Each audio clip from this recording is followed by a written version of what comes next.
Mom kicked me out until I said sorry to her precious favorites, my brother and his kid. I simply said, okay. By morning, I was gone, just like my account they used. What happened after that tore their whole world apart. I stood in the kitchen doorway, still holding my work bag, watching my mother point toward the front door like I was a stranger who'd overstayed their welcome. You need to leave, Cassandra. Right now. You will not disrespect your brother in this house.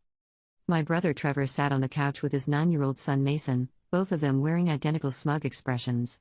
The coffee table between us held my laptop, which Mason had been using when I walked in 20 minutes earlier. The screen showed my bank account, completely drained except for $37. Mom, he took $6,000 from my account. Mason was logged into my banking app. He's a child, she snapped. Children make mistakes. You're the adult here, and instead of understanding that, you came in here screaming accusations. I hadn't screamed. I'd asked calmly why my nephew had access to my laptop, then less calmly when I saw the transfer history. 12 separate transactions over the past week, all sent to Trevor's account. Groceries, electronics, something called urgent car repair for $800. Trevor stretched his arms across the back of the couch. Mason was playing games on your laptop. He must have clicked something by accident. You're acting like we robbed you. The transactions have notes, I said. One says for Mason's school clothes. Another says finally caught up on rent. Those aren't accidental clicks. My mother's face hardened. Your brother is going through a difficult time. His wife left him. He's raising Mason alone while working 2 jobs. If you can't show compassion for family, then you don't belong here. The house went quiet except for the refrigerator humming in the corner. I'd moved back home 8 months ago after my roommate situation fell apart, paying Mom $800 a month for the basement room. I'd been saving for a place of my own, building up that account carefully. Now it was gone.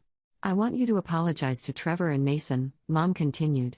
Then maybe we can discuss you coming back. But not until you recognize how hurtful your behavior has been. I looked at Trevor.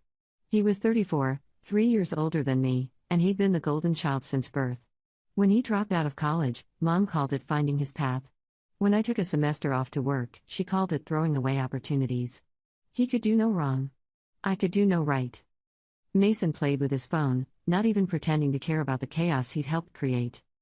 Okay, I said. Mom blinked. Okay, what? Okay, I'll leave. That's not what you need to apologize first. I walked to the basement door, pulled out my phone, and opened my banking app. The transfers were there, clear as daylight, complete with Trevor's account number as the recipient. I took screenshots, then saved them to 3 different cloud services. Then I went downstairs to pack. Everything I owned fit into my car within 40 minutes. Clothes, books, my art supplies from college that I'd never quite given up on. My laptop went into a locked case. I'd already changed all my passwords using my phone's hotspot, and I'd enabled every security feature my bank offered. The representative I'd spoken to earlier said they'd investigate the unauthorized transfers, but it could take up to 10 business days. 10 days. Meanwhile, I had $37 and no place to sleep. I drove to a 24-hour diner on the edge of town and ordered coffee. The waitress, an older woman named Phyllis according to her name tag, refilled my cup twice before asking if I was all right.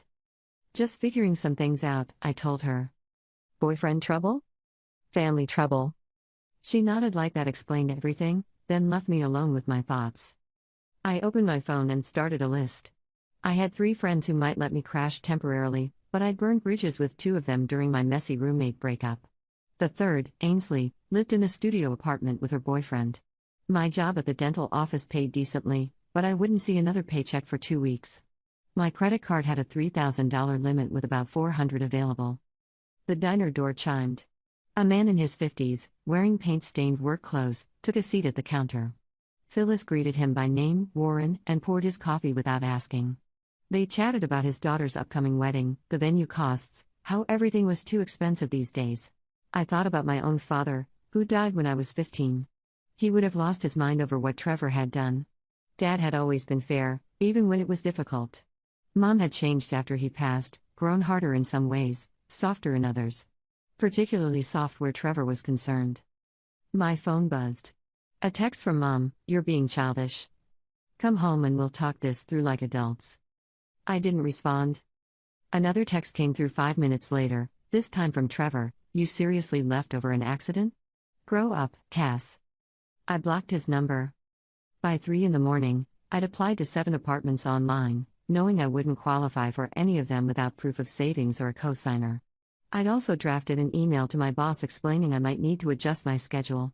I worked as a dental hygienist at a practice called Riverside Dental, mostly standard cleanings and patient education. Dr. Patricia Huang, the owner, had always been understanding about personal issues.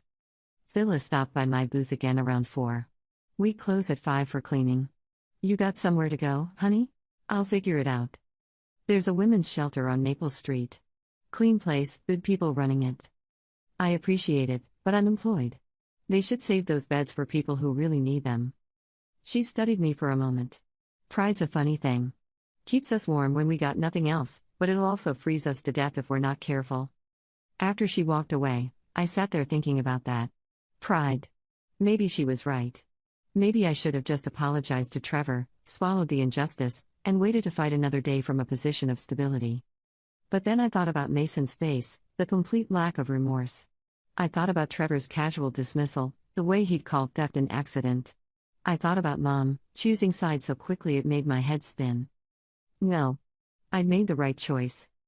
I left Phyllis a $20 tip I couldn't afford and walked back to my car.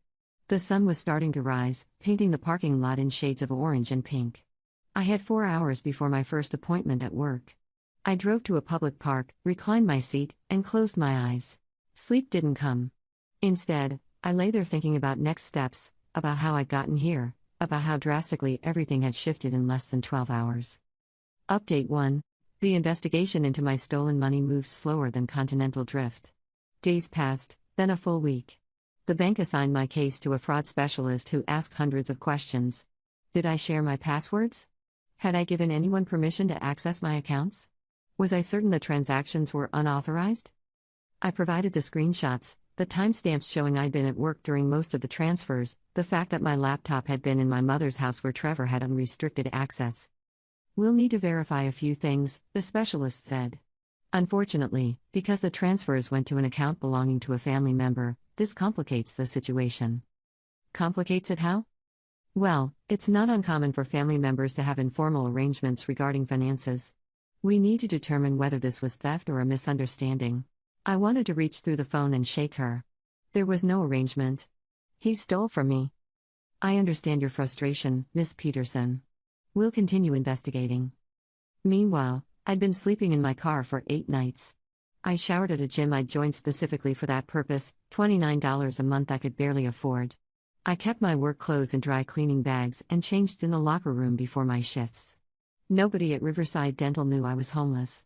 I arrived early, stayed late, and maintained my appearance carefully enough that the deception held.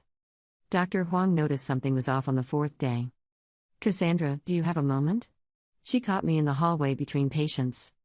My stomach dropped. Of course. We stepped into her office, a small space crowded with dental journals and family photos. She gestured for me to sit. "I've noticed you've been arriving very early and leaving late. The parking lot cameras show your car here at unusual hours."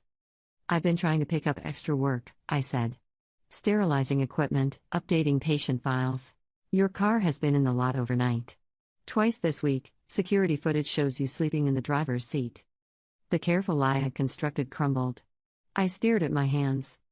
Dr. Huang's voice softened. "What's going on?" I told her everything. The whole ugly story spilled out: Trevor, Mason, the stolen money, the ultimatum. She listened without interrupting, her expression shifting from concern to anger to something that looked like determination. When I finished, she was quiet for a moment. "I have a proposition," she said finally. "My mother-in-law owns a duplex about 15 minutes from here. One unit is currently empty. It needs some cosmetic work, painting, deep cleaning, minor repairs. If you're willing to handle that work, you can stay there rent-free for 3 months. After that, we'll discuss a reasonable rent based on your salary." I couldn't speak. "You're an excellent hygienist," she continued. "Professional, skilled, and my patients love you. I don't want to lose you over a housing crisis. Consider this an investment in retaining good staff." I don't know what to say. "Say yes, then meet me at the property tonight at 6. I'll have the keys." I said yes.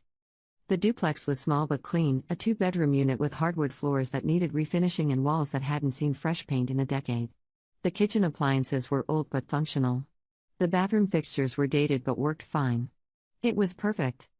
Dr. Huang's mother-in-law, a woman named Lin who spoke limited English but communicated volumes with her expressions, walked through the space with me, pointing out what needed attention. A loose cabinet door. A crack in the bedroom window. A slow drain in the kitchen sink. I could handle all of it. That night, I slept in an actual bed for the first time in over a week. No steering wheel digging into my hip, no parking lot lights glaring through the windshield, no fear of someone knocking on the window. Just quiet darkness and the soft sounds of the neighborhood settling in for the night. My phone sat on the nightstand, still silent. Mom hadn't called. Trevor hadn't tried to reach me on a different number.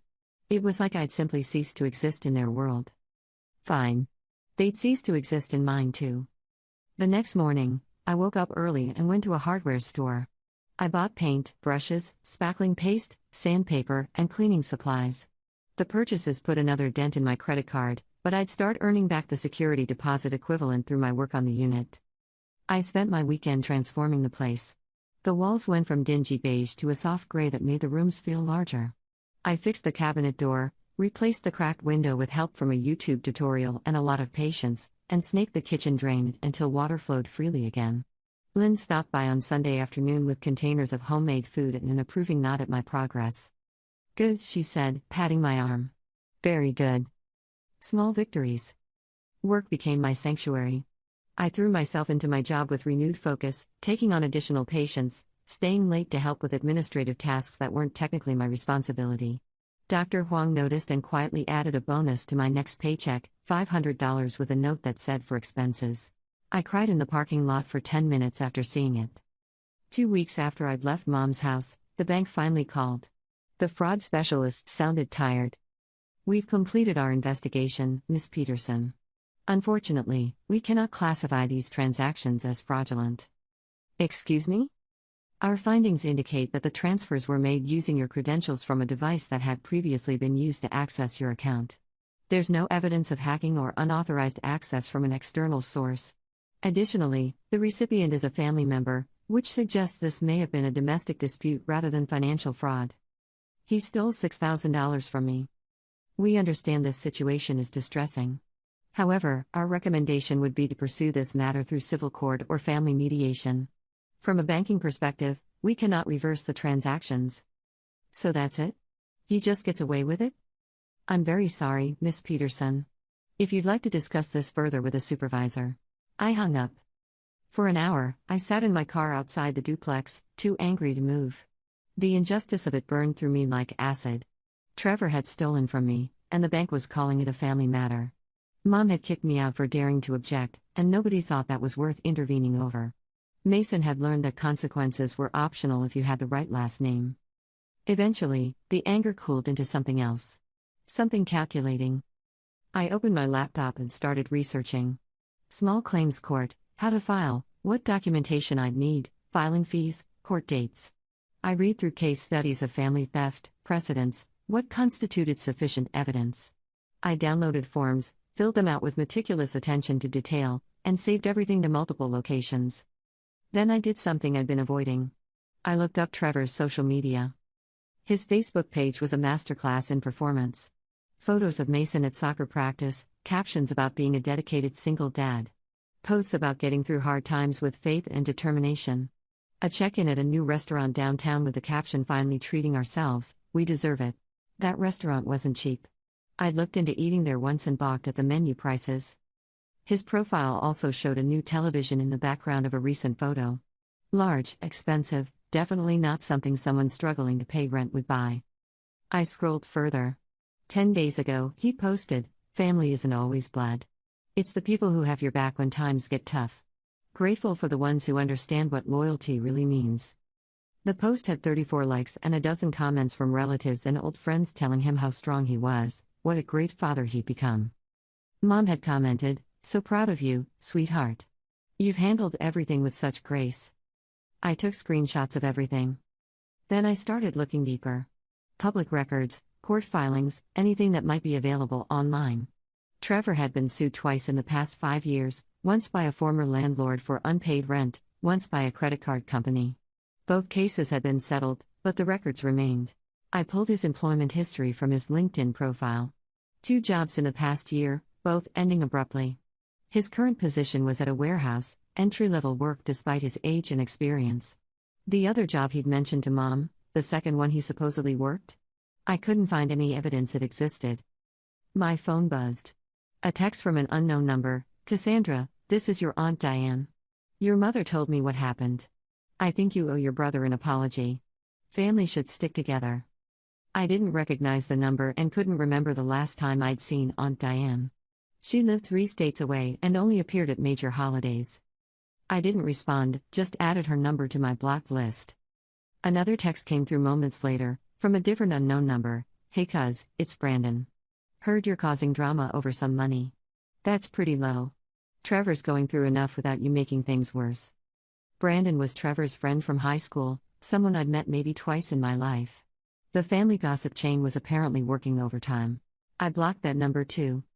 By evening, I'd received 7 messages from various relatives and family friends, all saying essentially the same thing. I was being petty. I needed to forgive and forget. Family was more important than money. Trevor had apologized, he hadn't, and I should accept it gracefully. The coordinated nature of it felt like strategy. Mom must have spent the past 2 weeks rallying troops, spinning a version of events where I was the villain and Trevor was the victim. She'd always been good at that, reshaping reality until everyone believed her narrative.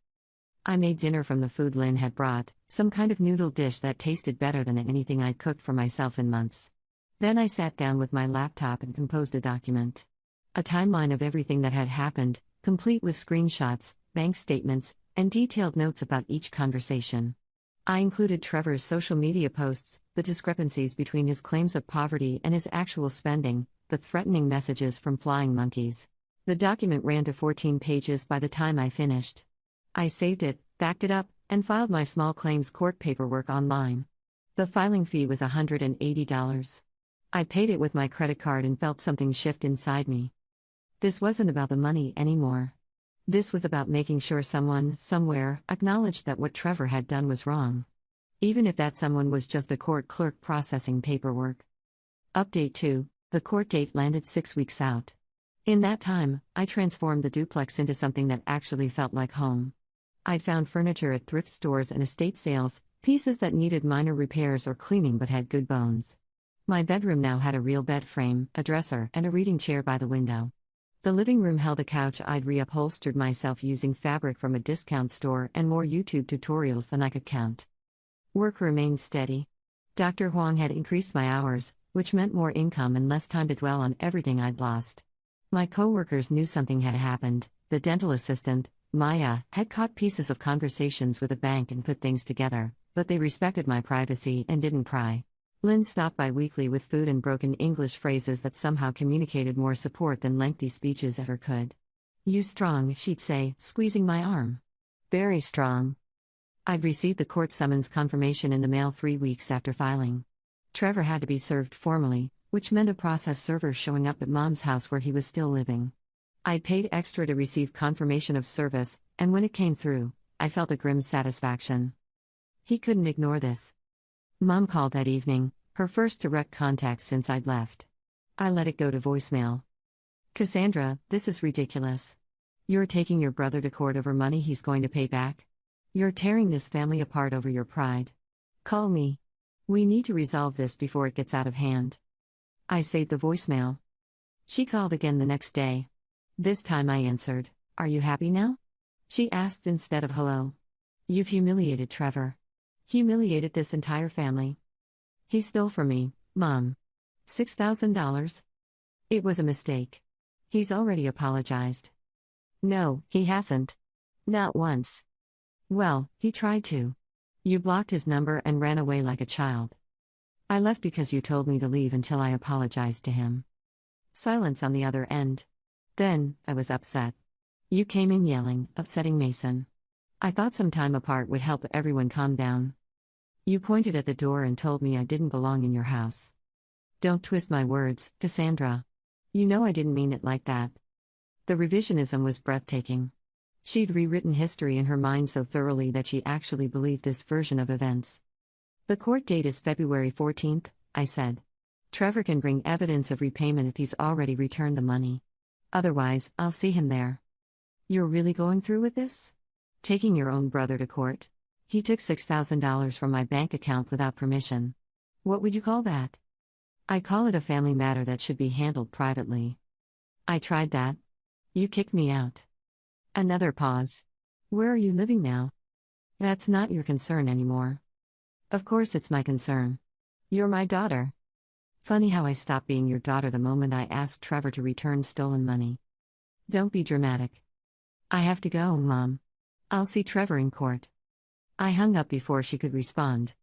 That night, I couldn't sleep.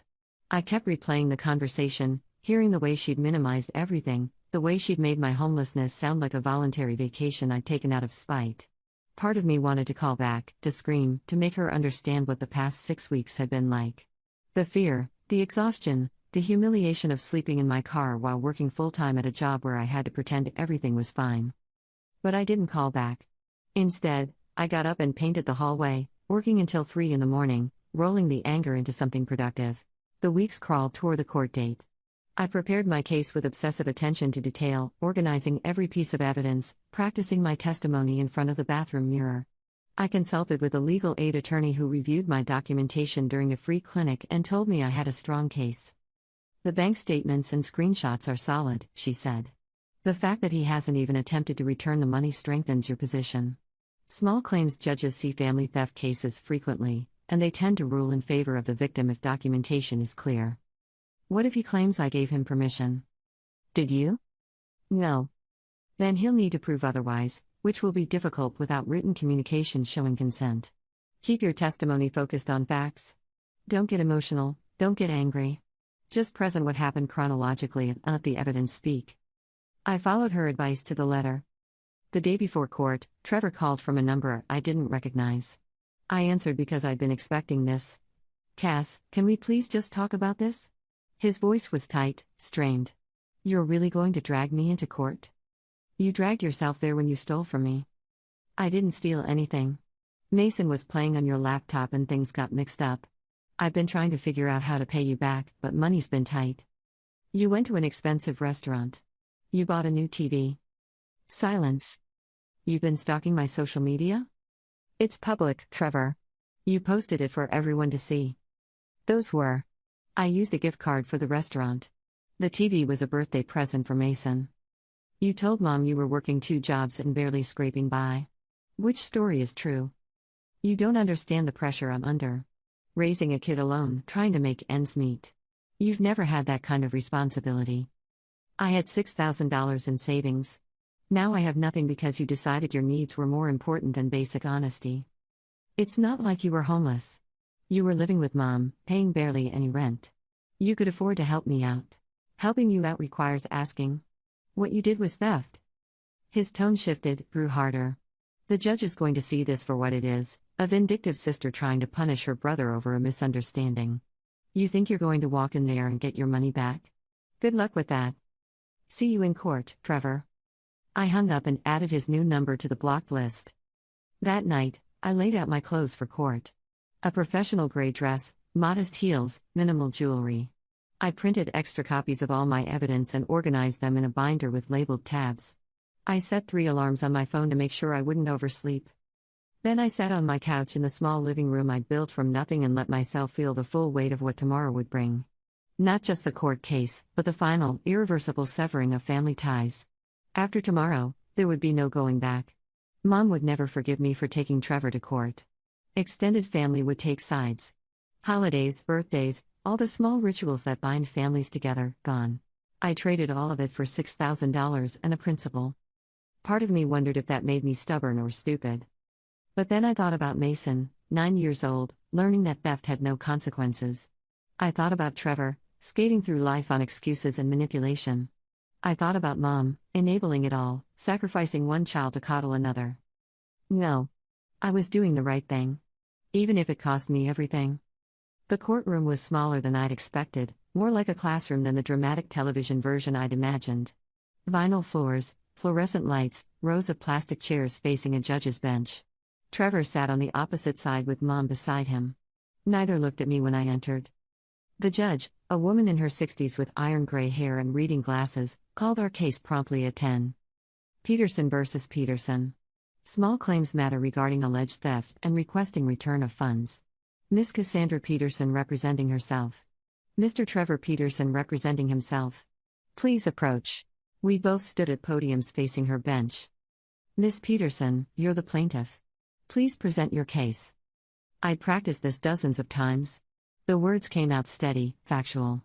Your Honor, on the evening of October 7th, I returned home from work and discovered that $6,000 had been transferred from my bank account to my brother Trevor's account without my knowledge or permission. The transfers occurred over a 7-day period while my laptop was in my mother's home where Trevor and his son were staying. I have bank statements showing the transactions, screenshots of the transfer details, and documentation that I was at work during most of the transfers. I submitted my evidence. The judge reviewed it, her expression neutral. Mr. Peterson, what's your response to these allegations? Trevor cleared his throat. Your Honor, there's been a misunderstanding. My son Mason was using his aunt's laptop to play games. He's 9 years old. He must have accidentally clicked on something that initiated these transfers. I had no idea it was happening until my sister accused me of theft. Your account was the recipient of these funds? Yes, but I didn't know where they came from initially. When I found out, I immediately started trying to figure out how to return the money. Have you returned any portion of the funds? Not yet. I've been dealing with some financial hardships, and I wanted to make sure I could return the full amount rather than partial payments. The judge looked back at my evidence. The transfer notes indicate purpose. For rent, for school clothes, car repair. Can you explain how a 9-year-old accidentally added these specific notes? Trevor hesitated. I'm not sure about that part. Miss Peterson, do you have any evidence that your nephew added these notes? No, Your Honor. But I have evidence that my brother has been posting on social media about financial struggles while simultaneously showing purchases of expensive items. I also have documentation that he's been sued twice for unpaid debts in recent years. I submitted Trevor's social media posts and public court records. The judge spent several minutes reviewing everything. The courtroom was completely silent except for the rustle of papers and the hum of the ventilation system. Finally, she looked up. Mr. Peterson, I find your explanation unconvincing. A 9-year-old child does not accidentally transfer $6,000 in 12 separate transactions with detailed notes about their purpose. You have had over 2 months to return these funds and have made no attempt to do so. Furthermore, your social media activity contradicts your claims of financial hardship. Trevor started to speak. The judge raised her hand. I'm ruling in favor of the plaintiff. You are ordered to repay Miss Peterson the full amount of $6,000 within 90 days. If you fail to comply, additional penalties and interest will be applied. Miss Peterson, you can take this judgment to the sheriff's department if he doesn't pay voluntarily. Court is adjourned. The gavel came down. I stood there for a moment, not quite believing it was over. Trevor's face had gone pale. Mom reached for his arm, whispering something urgent. I gathered my papers and left the courtroom without looking back. Outside, the February air was cold and sharp. I sat in my car for a long time, hands shaking, feeling something that wasn't quite victory but wasn't quite relief either. Just exhaustion. Just the heavy weight of knowing I'd won a battle but lost a war. My phone buzzed. A text from Mom, I hope you're satisfied. You've destroyed this family over money. Your father would be ashamed. I deleted it without responding. Another text, this one from Maya at work, how did it go? I typed back, I won. She sent back a string of celebration emojis and a promise to bring cupcakes to work tomorrow. I drove back to the duplex, walked inside, and locked the door behind me. The space was warm, quiet, mine. I'd built this life from scratch after losing everything, and nobody could take it from me. The principle had been worth it. The money mattered.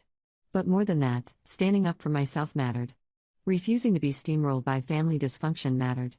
Teaching Mason through example that actions have consequences mattered. I'd done the right thing. Even if it cost me everything, I'd done the right thing. Final update. Trevor never paid voluntarily.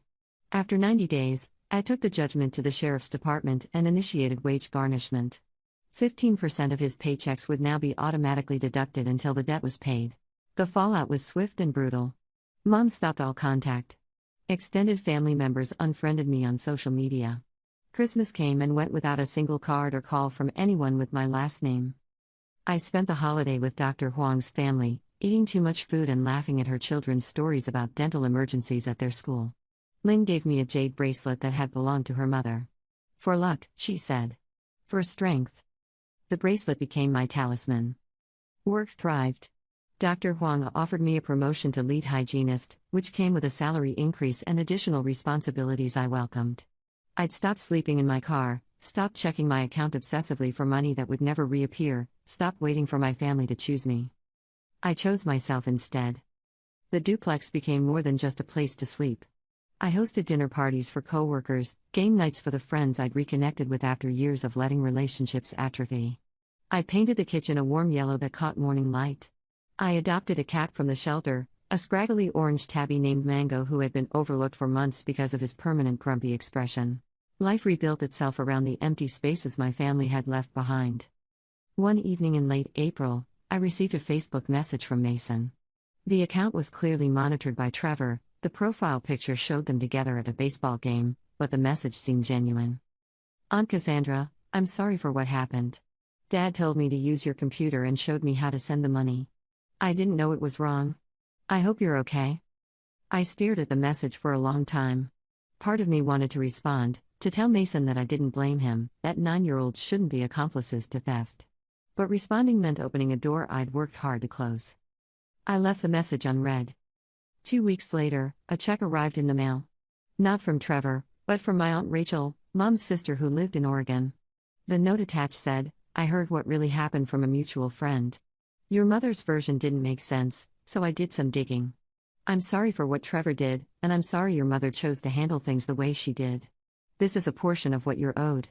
Families shouldn't treat each other like this. Love, Rachel. The check was for $1,500. I called her that evening. We talked for 3 hours, filling in gaps, sharing stories, building a bridge across years of distance. She told me about her own falling out with Mom decades earlier, how some people can't admit when they're wrong, how loyalty to favorites often destroys families more thoroughly than any betrayal. Your dad would be proud of you, Rachel said before we hung up. He always valued integrity over comfort. Those words carried me through the summer. By fall, the wage garnishment had collected just over $2,000. Trevor apparently quit his job rather than continue having his wages docked, which meant the collection paused. I could pursue other remedies, liens, bank levies, but I was tired of fighting. I had my life back. I had my self-respect. I had a home, a job I loved, people who actually cared about me. The remaining money would come eventually or it wouldn't. Either way, I'd survive. Maya convinced me to join a pottery class that autumn. You need a hobby that doesn't involve thinking about your garbage family, she'd said bluntly over lunch one Tuesday. She wasn't wrong. I'd been spending too many evenings scrolling through social media, looking at Mom's page even though it only made me angry, checking Trevor's posts for signs of justice catching up with him. The pottery studio occupied an old warehouse downtown, all exposed brick and industrial lighting. The instructor, a woman named Iris with clay perpetually under her fingernails, had a philosophy about creation from destruction. Clay has to be broken down before it can become something beautiful, she told our beginner class. You wedge it, slam it, force out the air bubbles. Violence in service of art. I thought about that a lot while learning to center clay on the wheel. My first attempts were disasters. Lopsided bowls that collapsed halfway through. Mugs with handles that fell off in the kiln. A vase that exploded during firing because I trapped air inside. But slowly, through repetition and patience, my hands learned the language of the medium. I made a set of coffee cups, imperfect but functional. A serving bowl that actually held food. A planter for the succulent Ainsley had given me as a housewarming gift. Creating something tangible from raw material felt like a metaphor I was living rather than observing. One evening in late September, I was trimming the base of a bowl when my phone rang. Unknown number, local area code. I'd stopped answering those months ago, too many family members using borrowed phones to lecture me, but something made me pick up this time. Is this Cassandra Peterson? A woman's voice, professional, unfamiliar. Speaking. This is Jennifer Carstairs from Meadowbrook Elementary. I'm the school counselor. I have Mason Peterson here in my office, and he asked if I could call you. Would you be willing to speak with him briefly? My hand stilled on the clay. Is he in trouble? Not disciplinary trouble. He's having a difficult day emotionally and specifically requested to talk to you. His father hasn't been answering his phone. I wouldn't normally facilitate this kind of call, but Mason was quite insistent and seemed genuinely distressed. I should have said no. Should have maintained the boundary I'd established, the clean break that had allowed me to rebuild. But I heard myself saying, put him on. Static, then Mason's voice, smaller than I remembered. Aunt Cassie? Nobody had called me that in almost a year. The nickname felt like something from another life. Hey, Mason. Your counselor said you wanted to talk? Dad said I'm not supposed to call you. Grandma said you hate us now. But I had to tell someone and Miss Carstairs said she'd help. Tell someone what? Dad doesn't have a job anymore. He stays home all day and gets mad about everything. Grandma yells at him, then he yells at me. Last night he threw his phone at the wall because bill collectors kept calling. He said it's all your fault because you ruined his life. I closed my eyes. Mason, I'm sorry you're dealing with that, but grown-up problems between me and your dad aren't something you need to worry about. He told me we might have to move out of Grandma's house. He said we might have to live in the car because you took all his money in court. The counselor's voice came back on the line. Miss Peterson, I think we should schedule a more appropriate time to discuss. Is there evidence of neglect? I interrupted. Does Mason have food, clean clothes, a safe place to sleep? Those aren't concerns at this time. However, the emotional environment seems to be impacting his schoolwork and social interactions. We've noticed significant behavioral changes this semester. Have you contacted his father about counseling resources? Multiple times. He hasn't responded to our outreach. After we hung up, I sat there with clay drying on my hands, feeling the weight of responsibility I'd thought I'd shed. Mason was 9. He'd been used as a tool in Trevor's theft, then caught in the crossfire of the aftermath. None of this was his fault, yet he was paying the price. I called Rachel.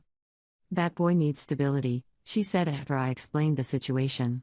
But you cannot be the one to provide it, Cassandra. You know that, right? You get pulled back into their dysfunction, everything you've built falls apart. He's a kid. He's Trevor's kid. And your mother's grandson. They made choices that put him in this situation. You making yourself available as a safety net just enables them to keep making terrible choices. Logically, I knew she was right.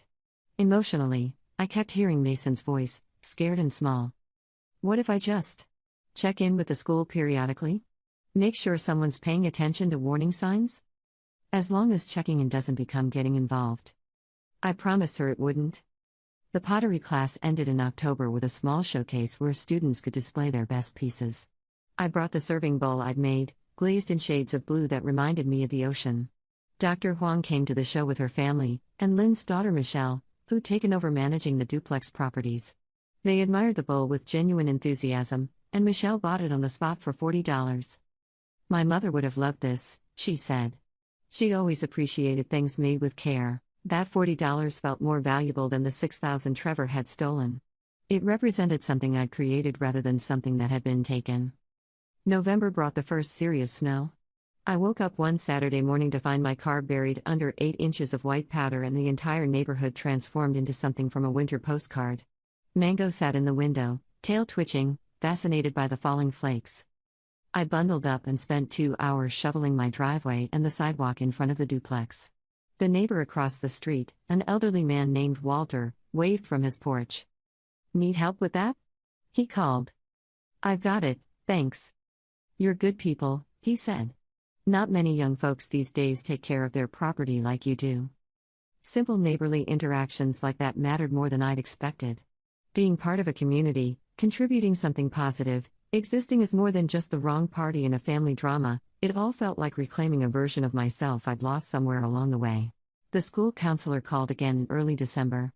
Mason had been in a fight at recess, something about another kid making jokes about his dad being unemployed. He hadn't been seriously hurt, but the incident raised concerns about his emotional state. I'm reaching out because you're listed as an emergency contact on his original enrollment forms from several years ago, Jennifer explained. I realize that may no longer be current, but we're having difficulty reaching his father, and Mason specifically asked if you've been notified. What does he need? Honestly? Therapy would be my recommendation. He's dealing with a lot: the separation from his mother, his father's instability, the financial stress in the household. But those are resources his guardian would need to arrange. I can't arrange them. His father won't speak to me. I understand. I just wanted to make sure you were aware of the situation in case you were able to offer any assistance through family channels. After that call, I did something I'd been avoiding for months. I drove past Mom's house. It looked worse than I remembered. The lawn hadn't been mowed in weeks, even though winter was setting in. Trash bins sat at the curb 3 days past pickup. One of the shutters hung crooked. Trevor's car, the one he'd supposedly needed $800 to repair, sat in the driveway with a flat tire and what looked like a broken windshield. I didn't stop, didn't slow down enough to be noticed. Just drove past, cataloging the decay, and continued on to the grocery store like that had been my destination all along. That night, I drafted an email to Jennifer Carstairs. I provided information about free counseling resources in the area, sliding scale therapy options, and school-based mental health programs. I included links to organizations that helped single parents navigate support systems. Then I added, I'm not in a position to be directly involved in Mason's life, but I want to make sure he has access to help if the adults in his household won't provide it. Please use whatever resources might benefit him. I sent it before I could second-guess myself. Christmas preparations began at Riverside Dental in mid-December. The office transformed into a festive space with garland, twinkling lights, and a patient gift program where we assembled care packages for people who couldn't afford dental supplies.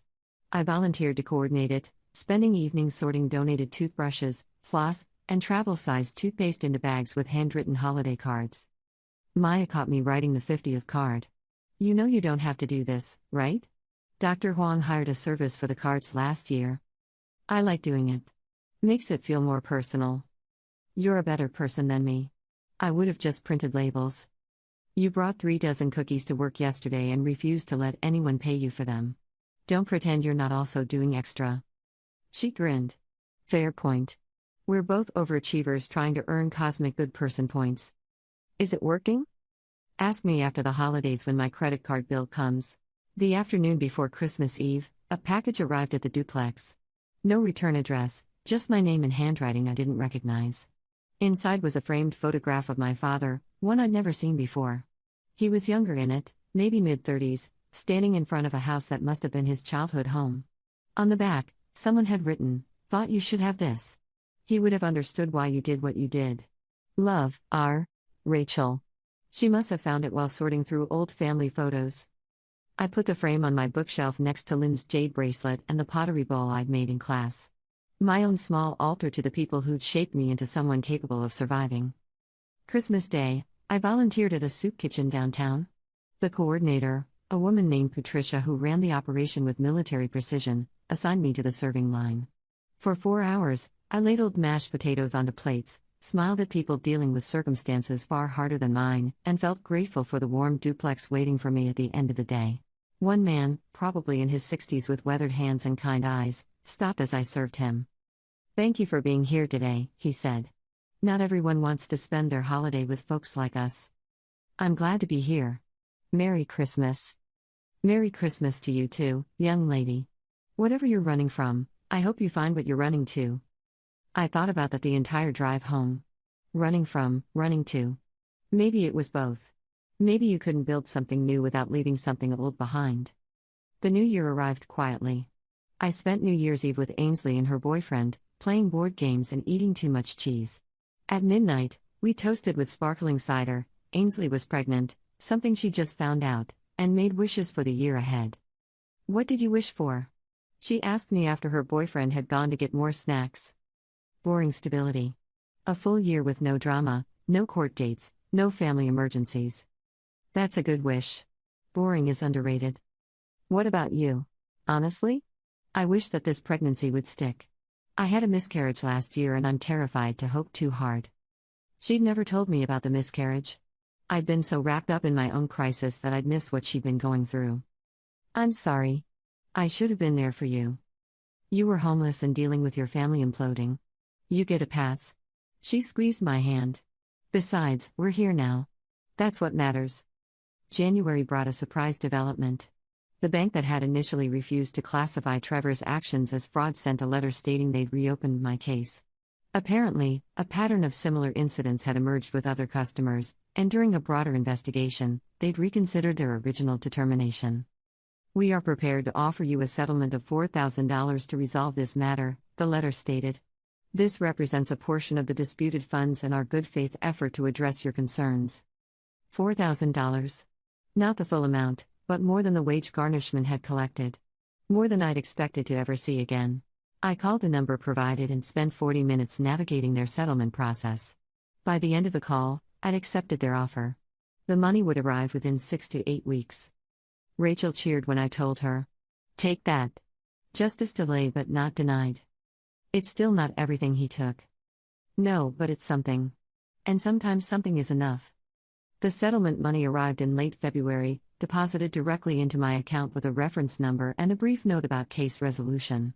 I stared at the balance for a long time, remembering when it had been reduced to $37, remembering the fear and uncertainty of not knowing how I'd survive. I used a portion to pay off my credit card.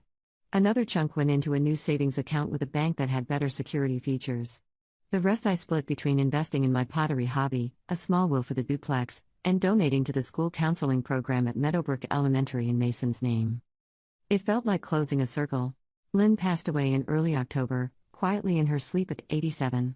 Dr. Huang told me through tears that her mother-in-law had left specific instructions about the duplex. She wanted me to have first option to buy it at a below-market price if I was interested. I was interested. The paperwork took months, but by December, I owned the place outright with a mortgage I could actually afford. My own home. My own space. Built from the ashes of the worst thing that had ever happened to me. I never heard from Trevor again. Mom sent a brief text on my birthday, just happy birthday but nothing else. I didn't respond. Some bridges burn. Some families fracture. Some relationships can't be salvaged, no matter how much history you share or blood you have in common. And sometimes, walking away from people who hurt you is the most loving thing you can do for yourself. I painted the duplex's exterior a soft blue-gray last spring, standing on a ladder in the warm May sunshine while mangoes supervised from the window. The neighbors complimented the color. Dr. Huang stopped by with her kids to admire the work. Rachel sent a care package with new curtains she'd sewn herself. The family I'd lost had been replaced by the family I'd chosen. The money I'd saved had been rebuilt through hard work and careful planning. The home I'd been kicked out of had been replaced by one that was truly mine. I learned that people will reveal their priorities when tested. Some will choose comfort over justice, preservation over truth, favorites over fairness. And when they make those choices, believing them the first time saves you years of disappointment. I learned that being homeless doesn't mean being helpless. That sleeping in your car doesn't define your worth. That rock bottom can be a foundation if you're willing to do the work of building upward. Most importantly, I learned that choosing yourself isn't selfish. It's survival. The $6,000 Trevor stole cost me my family. But it bought me something more valuable, the unshakable knowledge that I could lose everything and still come out whole on the other side. Some lessons cost more than we want to pay. But they're worth every penny. Sometimes the people who are supposed to protect us become the ones we need protection from. Sometimes the home we grew up in becomes the place we can no longer stay. That doesn't mean we're broken. It means we're brave enough to leave behind what's familiar for what's right. For anyone reading this who's facing a similar choice, please know this: choosing your dignity over dysfunctional peace is not selfishness. It's self-preservation. The family you're born into shapes you, but it doesn't have to define you. Sometimes the greatest act of love is walking away from people who refuse to see your worth, and building a life with those who do. You deserve people who choose you consistently, who respect your boundaries, who celebrate your courage instead of punishing your honesty. If you don't have that now, you can create it. One choice at a time, one boundary at a time, one brave step away from what hurts you and toward what heals you. Your story doesn't end when someone closes a door on you. It begins when you realize you can build your own home, choose your own family, and write your own definition of what love and loyalty truly mean.